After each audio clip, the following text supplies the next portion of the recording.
عمر کا بیٹا مصر گیا، وہاں سے کمائی کر کے لایا، تجارت کرنے گیا، لاکھوں کا مال۔ کون سا باپ ہے دنیا میں جس کا بیٹا باہر سے پیسے لے کے آئے تو ابا تفصیل پوچھے کہ بیٹا کہاں سے کمائے، کہاں سے لایا، کتنے ملے، کیوں آئے؟ کون سا باپ تفصیل پوچھتا ہے؟ ابا تو کہتا لا صحیح اور تعریفیں کرتا ہے، میرا بیٹا بڑی کمائی کرتا ہے۔ کبھی پوچھا ہے اس سے کہ ڈیوٹی صحیح دیتا ہے کہ نہیں؟ کبھی پوچھا ہے کہ تو ایمانداری کی روزی لاتا ہے کہ حرام کی کماتا ہے؟ یہ باپ کی ذمہ داری ہے، یہ اماں کی ذمہ داری ہے۔ پھر کہتا ہے بیماری کیسے آ گئی، پریشانی کیسے آ گئی؟ تو نے کبھی سوال کیا اپنی اولاد سے؟ حضرت عمر فاروق رضی اللہ تعالیٰ عنہ کا بیٹا مصر سے پیسے کما کے لایا تو جناب عمر نے بلایا، فرمایا بیٹے اتنی تو تیرے پاس راس ہی نہیں تھی، تھوڑے سے تو پیسے لے کے گیا تھا، اتنی کمائی کیسے ہو گئی؟ اتنے تو پیسے نہیں تھے صاحب، کہاں سے کمائی لائے؟ اس نے کہا ابا جی وہ جو میرے چچا ہے نا مصر کے گورنر، آپ کے دوست، انہوں نے میری مدد کی ہے۔ فرمایا جتنے لوگ گئے تھے سب کی ہے مدد اس نے؟ کہا نہیں صرف میری کی۔ فرمایا تیری کیوں کی؟ تیری کیوں کی؟ کہا حضور آپ کے دوست ہیں۔ فرمایا چپ کر، حضور انہوں نے مجھے اتنے پیسے دیے، میں نے کاروبار میں ڈالے تو نفع آیا تو میں ان کی رقم دے کے۔ فرمایا خاموش ہو جا، باقی جتنے لوگ گئے تھے سب کی مدد کی اس نے؟ کہا نہیں حضور صرف میری کی۔ فرمایا اس نے تیری مدد نہیں کی، اس نے خلیفہ کے بیٹے کی مدد کی، اس لیے کہ وہ خلیفہ کو اپنے حق میں نرم کر سکے۔ فرمایا آدھا مال تیرا ہے، آدھا مال غنیمت کا ہے، مال خزانہ کا ہے، مسلمانوں کا ہے، اس لیے کہ تو جو وہاں سے مال کما کے لایا ہے وہ اپنے باپ کے خلیفہ ہونے کی وجہ سے کما کے لایا ہے، لہذا رکھ ادھر۔ یہاں کہتے ہیں کدھر سے آیا، کیسے آیا، کون سا حساب دیں، کیا کریں؟ او بھائی حضرت عمر رضی اللہ تعالیٰ عنہ کا اپنی اولاد کے بارے میں یہ رنگ ہے۔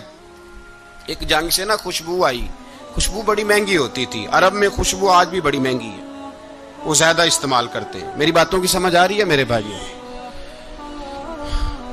بڑی مہنگی خوشبو تھی۔ جب وہ خوشبو آئی تو حضرت عمر نے کہا، گھر میں پہلے پہنچی حضرت عمر کے، چونکہ زیادہ عورتیں استعمال کرتی تھی گھر کے اندر خوشبو، مرد بھی لگاتے تھے۔ حضرت عمر نے اپنی بیوی سے کہا، آپ کی زوجہ تو تھی وہ بڑی خوشبو کو پسند کرتی تھی۔ حضرت عمر نے اپنی زوجہ سے کہا کہ خوشبو لاؤ، میں نے ایک عورت کی ڈیوٹی لگائی ہے، وہ خوشبو تول کے نا تو حصہ برابر صحابہ میں بانٹ دے گی۔ تو آپ کی زوجہ کہنے لگی کسی بی بی کی ڈیوٹی لگانے کی کیا ضرورت تھی، میں جو موجود تھی میں بانٹ دیتی ہوں تول کے حصہ برابر۔ آپ نے فرمایا نہیں تو رہنے دے، وہ فلانی بی بی بانٹے گی۔ کہا حضور میں نے بھی بانٹنی ہے، میرے پہ کچھ حق ہے؟ آپ نے فرمایا نہیں، تو تفصیل نہ پوچھ، تو خوشبو دے دے، کوئی اور بانٹے گی۔ خاتون خانہ تھی نا، کہنے لگی نہیں مجھے بھی آج آپ کو بتانا ہی پڑے گا کہ کوئی جو بانٹ سکتی ہے تو میں کیوں نہیں بانٹ سکتی؟ زوجہ کہتی عمر نے بات کی تو میری چیخیں نکل گئی۔ حضرت عمر فرمانے لگے جب تو خوشبو بانٹے گی نا تیرے ہاتھوں کو بھی لگے گی، تیرے دوپٹوں کو بھی لگ جائے گی۔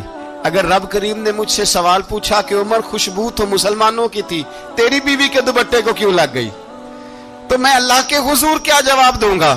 اگر اللہ نے یہ سوال کیا کہ تیری بیوی نے کیوں لگائی، وہ تو حصہ تھا مسلمانوں کا، تو نے تیری بیوی نے کیوں لگائی؟ تو فرمایا میں نہیں چاہتا کہ اللہ کے حضور مجھے اور تجھے باز پرس ہو، لہذا کسی اور کو بانٹنے دے۔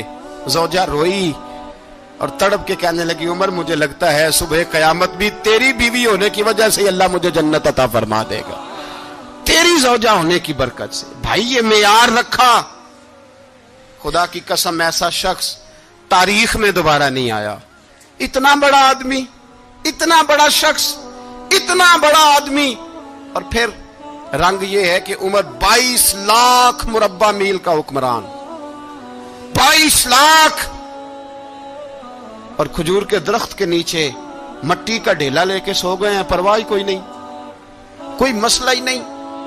2 غلام ساتھ بیٹھے تو ایک روٹی حضرت عمر نے گھر سے منگوائی، تھوڑا سا سرکہ، تو غلام کہنے لگے ہم نے بھی کھانی ہے۔ فرمایا کوئی حرج نہیں، روٹی کو پیٹ بھر کے کھانا ضروری تو نہیں، 3 حصوں میں بانٹ لیتے۔ ایک آدمی آیا ہوا تھا مصر کا رہنے والا ملنے کے لیے، اس نے پوچھا عمر کدھر ہے، تو کہا وہ ادھر جاؤ مسجد میں بیٹھے ہوں گے، اور واپس آیا تو کہنے لگا وہاں تو 3 غلام بیٹھے ہیں۔ ایک روٹی بانٹ بانٹ کے کھا رہے ہیں, لگتا ہے کئی دنوں سے روٹی نہیں ملی. کہا 3 غلام تو کوئی نہیں, وہاں 2 ہی تھے, تیسرے تو امیر المومنین تھے. اس نے کہا نہیں 3 غلام ہیں, کپڑے بھی ایک طرح کے پہنے ہوئے, بلکہ 2 کے تو پھر صحیح ہیں, تیسرے کے تو زیادہ ماڑے ہیں. کپڑے بھی ایک طرح کے, کھانا پینا بھی ایک طرح کا, اور ان کا نشست برخاست بھی ایک طرح کی ہے, لہذا کوئی فرق نہیں. حضرت ابو ہریرہ کہتے ہیں میں لے کے آیا, اور جناب عمر کو جب میں نے کچی زمین میں تامت سمیٹ بیٹھے دیکھا تو میں رو پڑا. میں نے اس مصر سے آنے والے کو کہا تو اس کے جلوے دیکھ, اگر اس کی ذات میں اتنا حسن ہے تو محمد عربی کا مقام کیا ہوگا. یہ مقام غور ہے, مقام غور. 10 محرم کو لوگ دیگے پکائیں گے نا, نہیں پکانی ہے, کوئی بول دے نہیں ہاں نہ نہیں کر دے, پروگرام بدلیا تو نہیں دی عید کی کہ وہی کام شروع ہویا ہے لات ٹائٹ ہونے والا.